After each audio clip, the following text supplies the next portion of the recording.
The government is all set to introduce the Whistleblowers Protection Bill in the Cabinet, accepting 23 of the 30 recommendations made by the Standing Committee of Law and Justice. Now, all public servants will come under the ambit of the bill, but not judges and ministers. Sunil Prabhu has this exclusive story.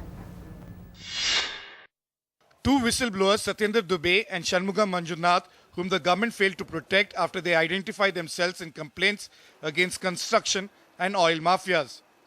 But according to the government's proposal now, crucially, the whistleblower will have to identify him or herself.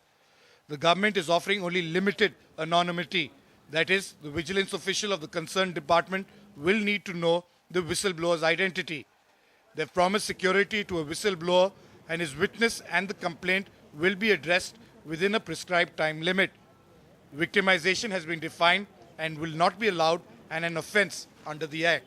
Standing committee recommendations which are legally acceptable and also which is going to strengthen and also to give protection to the whistleblowers that have been accepted by our ministry. Another key issue which the government has watered down is that it has rejected a parliamentary committee's demand to include ministers, judges and regulators, nor will it cover defence forces and intelligence agencies as demanded. As far as judges are concerned, the Honourable Law Minister is bringing a bill, Judicial Accountability Bill. There, the protection will be given to the whistleblowers in that area.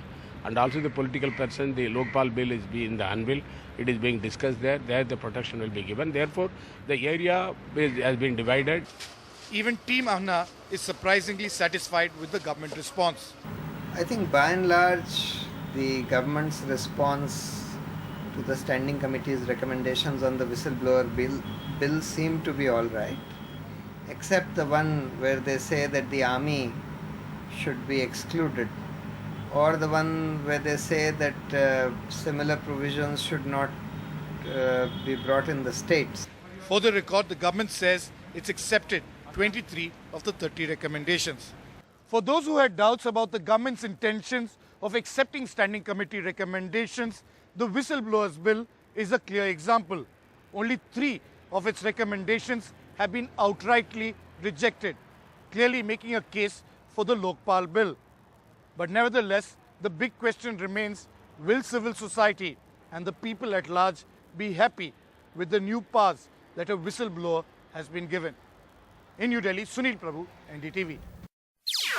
NDTV's cricket app, Android and iPhone. Fastest scorecard, special analysis, and much more. Download free. ndtv.com/apps.